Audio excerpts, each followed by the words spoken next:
मंत्री संजय शिरसाट यांच्यावर रोहित पवार यांचे आरोप। संजय शिरसाट सिडको अध्यक्ष असताना 5,000 कोटींचा भ्रष्टाचार झाला आहे असं रोहित पवार यांनी म्हटलंय।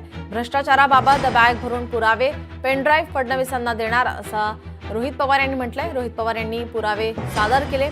पत्रकार परिषद झाली, यावेळी त्यांनी हे सर्व पुरावे समोर आणलेले आहेत। आता हे मुख्यमंत्री देवेंद्र फडणवीसांना देणार असल्याचं त्यांनी म्हटलंय। मंत्री शिरसाटांच्या राजीनाम्याची रोहित पवार यांनी मागणीही केली आहे।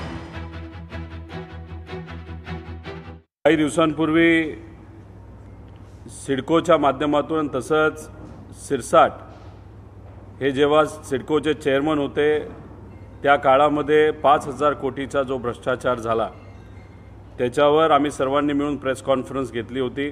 शिरसाट बोलत असताना ते काय बोलले, कशावर बोलत होते हे कदाचित त्यांनाच माहीत नव्हतं। 2 दिवस तर ते घराच्या बाहेर सुद्धा आले नाहीत आणि बाहेर आल्यानंतर जे काय बोलले त्याला काही महत्त्व देण्यासारखं नव्हतं। देवेंद्र फडणवीस साहेब बोलत असताना त्यांनी एवढंच सांगितलं की पुराव्याशिवाय कुणी बोलू नये।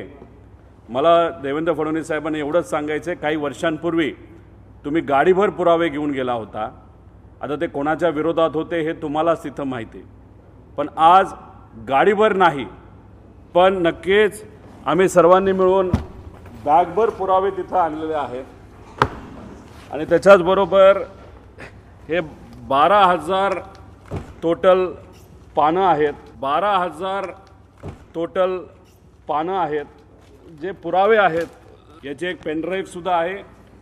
ती पेनड्राईव्ह देवेंद्र फडणवीस साहेबांना आम्ही नक्कीच देऊ आणि ती पेनड्राईव्ह त्यांच्यापर्यंत आल्यानंतर त्याच्यावर फक्त ते काहीतरी कारवाई करतील अशी अपेक्षा आपण करूया। इतरही बातम्यांचा आढावा घ्यायचा आहे, मात्र बुलेटिनमध्ये घेऊयात एक छोटासा ब्रेक।